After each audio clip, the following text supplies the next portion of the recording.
whether you're doing proposals or doing RFPs. It's super helpful and just saves time, which is money. In the course of the day, you're able to free up time that you're able to focus on other projects and processes. Right now, our ROI is time.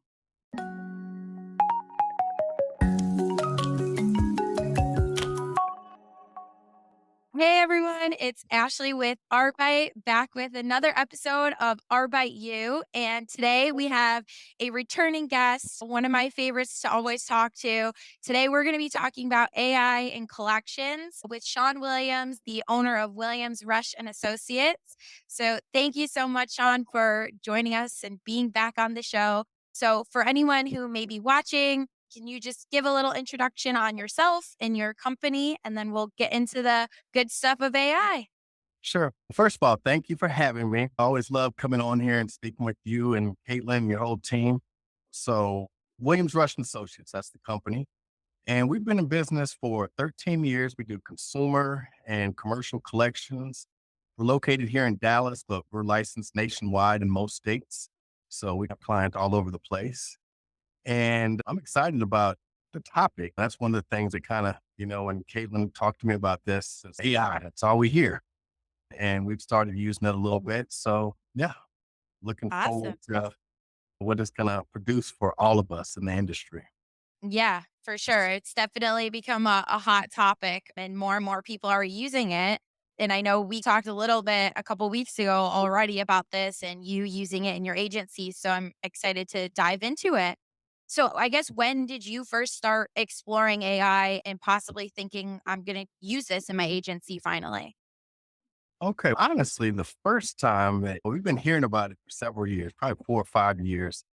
And sometimes the term AI gets thrown around loosely, I feel like in our industry, maybe everywhere, but we had our portal. We had a portal built, online portal a couple of years ago. And one of the things I was excited about is because they were talking to us about AI and this and that. And I'm thinking, okay, AI.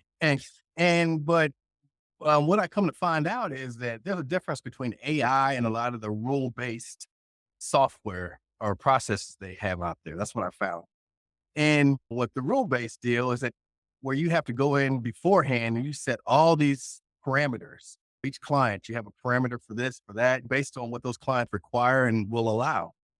And it was very time consuming, took a while. And when it all got up and running, it works good. We've had some very pleased with the portal, but years later, find out like that's not AI. AI, that my portal doesn't learn from itself, the one that we have currently. But AI, from what I understand and what I've been reading about and researching and whatnot, is a process that learns from past user interactions. Mm. But I feel like that's super exciting. Yeah. Super Gotcha. exciting.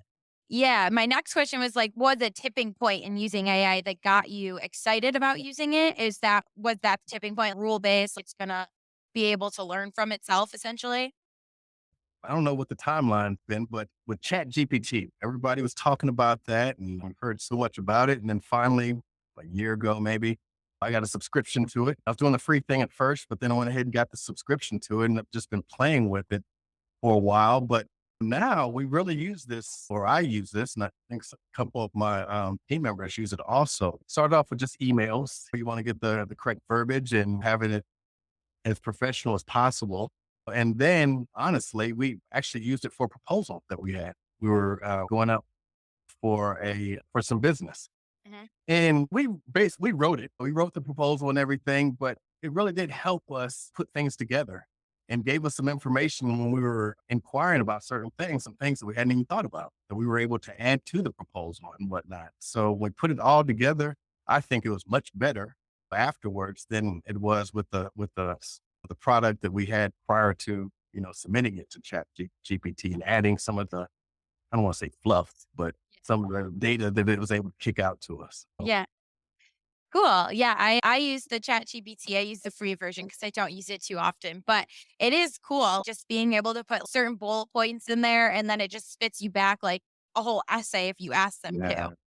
yeah, yeah. Now, I know obviously we talked about Chat GPT and we talked before this. I just wanted to see specific tasks that you've been using it for, which obviously you just touched on Chat GPT, but if you want to explain what route you guys are in the process of getting set up, and I guess how you see that and how you're going to be using that essentially. Okay. Now, I guess the next step for us at Williams Rush is that we found a product. It's a chatbot, basically, that's goes along with our website. And what it does, it allows the consumer to engage with the chatbot and get information about their account, get information about settlements, payment plans. They're able to, from start to finish, take care of the entire transaction or process without having to talk to an agent. Because most of the time, I think I can safely say no one really wants to speak to a collection agency, Mm. a collector, basically. But with the chat bot, we're able to allow them to walk through the whole process without having to go through the embarrassment that comes along with dealing with having accounts and collections. That's kind of part of the thing that comes along with this process. Gotcha. And I know we just talked about this a little bit before recording, but and I think our whole industry is talking about it where it's like everyone's going to start using AI and there may not be jobs for collectors anymore. So have your collectors expressed any concerns around job stability and AI, and if so, how have you addressed that with your team? They have, they have. I think everybody has. Everybody in the industry is thinking about this. How is this going to affect my position, my company, and the way I'm looking at it today, which is February 13th, 2024, and it might be different next month. But where I'm looking at it today, I'm not looking at placing anybody with AI. We just feel like the way we're using it now and the way we're looking forward to using the chatbot is going to make us more efficient. It's going to allow us to handle more volume without having to spend more money on hiring more people. Today, you don't have to have a 100-seat agency in order to service a client that has volume.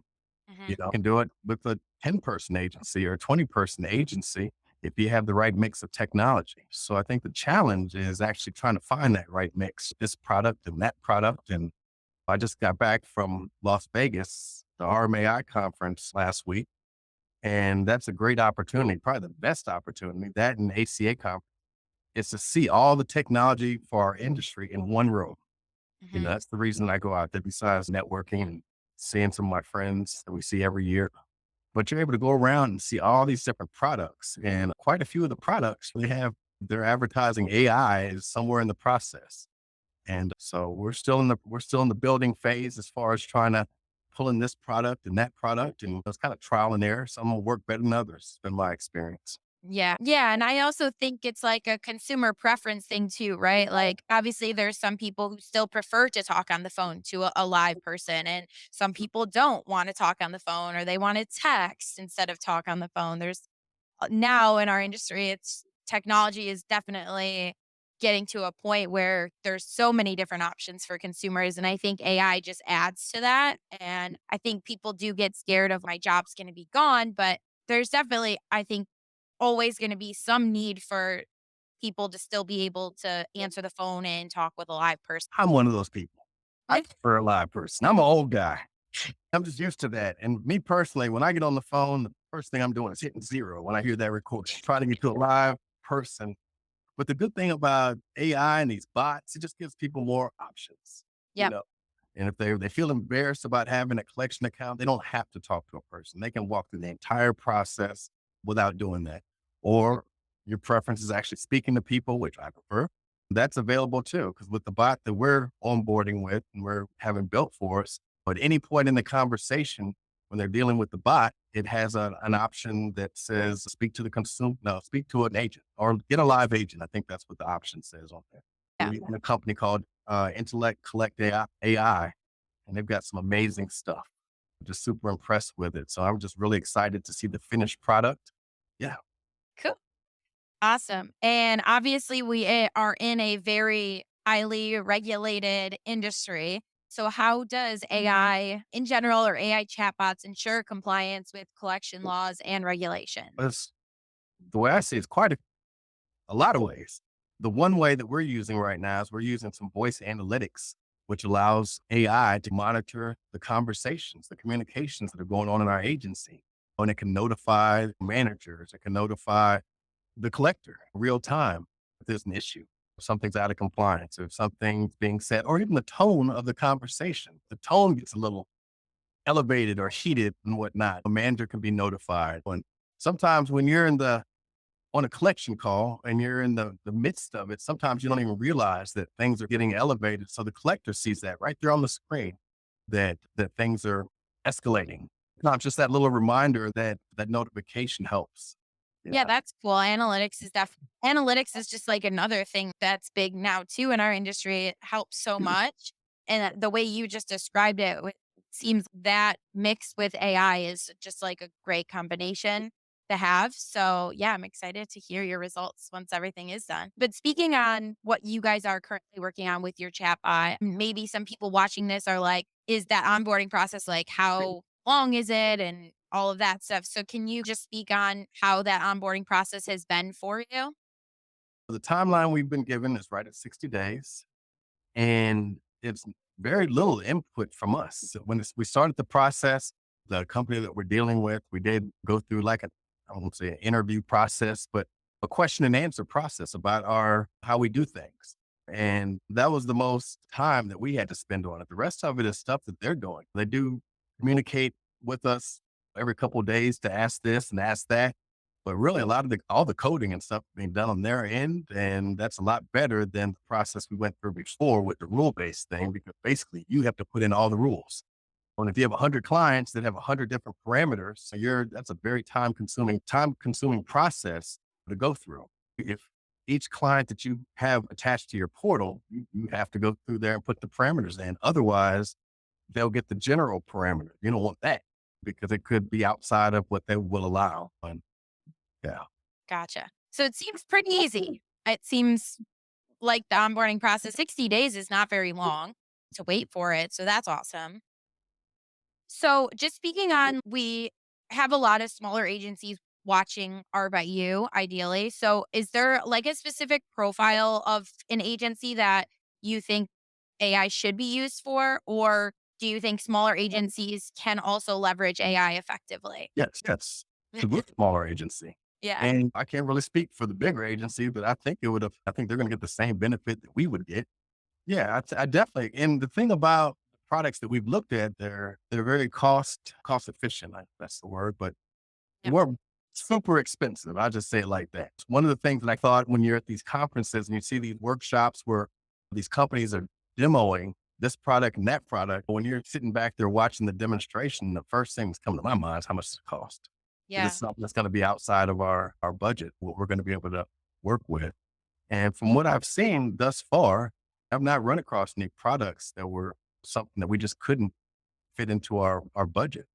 You Awesome. know? Yeah, I would say that's probably like the biggest thing with smaller agencies, or maybe they just don't have a big enough team maybe to handle the onboarding for AI. But everything you're saying is it does seem like it is very useful for small agencies as far as cost and onboarding. It seems like it's very easy to implement for smaller agencies. Cool. I know obviously your chatbot is not live yet, but maybe you can speak on this question with ChatGPT and just how are you measuring of your AI systems that you're using? Time, because again, the chatbot's not live yet. So Yeah. just using Chat GPT, it saves a lot of time.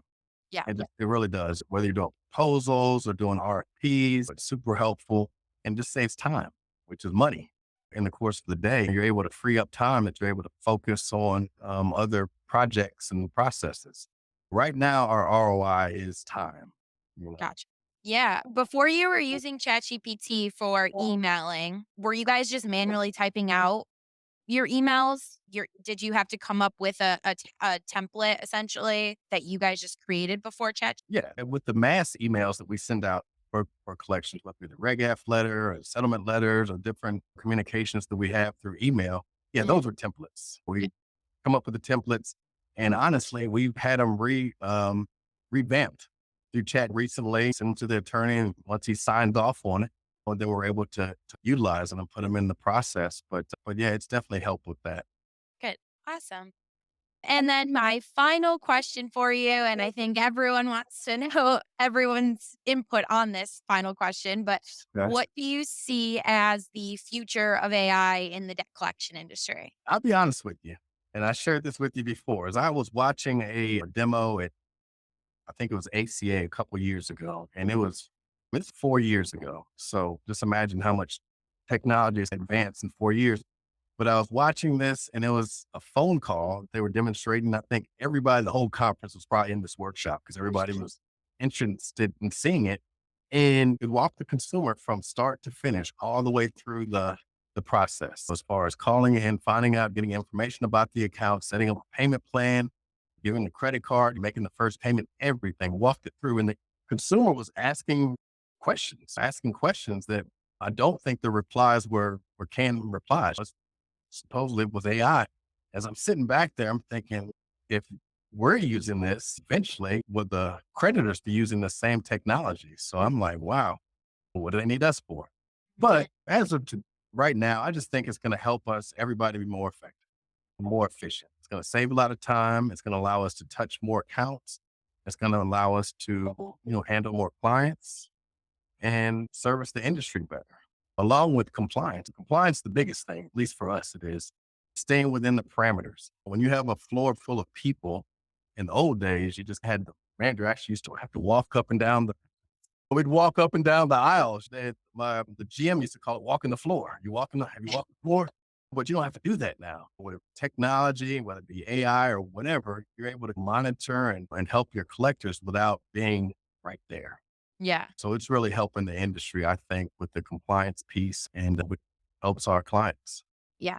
So right now, as of today, nothing really changes except helping agencies, but maybe 10 years down the road, it could be very different, right? Which really can work for any type of technology that came out, right? Like dialers came out years and years ago, and now no one really wants to use a dialer, an auto dialer at least. And it didn't put anybody out of business. It just helped Yeah. everybody be more efficient and more effective. And Yeah. as far as 10 years down the road, in 10 years, I hope to be sitting on a beach in Panama reading a book. Yeah. I think at that point, I think I will have done everything I needed to do in collections. Fingers Awesome. Cool. Just to wrap it up, I just want to get your final thoughts or takeaways, maybe for someone who's watching this that is maybe now thinking about AI or they're still confused. What advice would you give people on AI if they're questioning whether to use it or not? Reach out to some of these companies, do a demo, speak to some of these representatives. They'll be able to answer a lot of questions. And again, it's not as far out of reach as I thought it was when I'm just sitting there in my head after speaking with a lot of these companies, because they're able to scale some of this stuff down and scale some stuff up. If you're a huge company, I'm sure there's a lot more stuff that you're going to be able to take advantage of than some of the smaller ones. But these companies that I've spoken with, they've been very flexible. So don't think yourself out of this process by thinking that it's not something that's obtainable today, because Yep. I think it is for most agencies. Awesome. Cool. And I know you love networking, you love meeting new people and talking about stuff in our industry. So, where can people find you? Or even if it's not about AI, if they just want to reach out, get to know you and your company more, where can people find you? I'm on LinkedIn, Sean Williams, SEAN Williams, or our site, williamsrush.com. Yeah. Awesome. Cool. And I was just thinking, I was like, maybe once you have your chatbot implemented and you see the results and stuff, Yeah. we can come back in a couple months, do another episode and get Yeah. the feedback then on the ROI and what you guys have been seeing and all of that after this. That would be great. Love to do that. I'm Yeah. excited. My fingers crossed that everything looks the way it's supposed to go. So I'm excited. Good. Awesome. Thank you so much, Sean, again for joining us on Arbeit You. It's always a pleasure talking with you. And I can't wait for people to watch this episode and learn more about AI. All right. Likewise. Thanks for having me, Ashley, and you have a great day.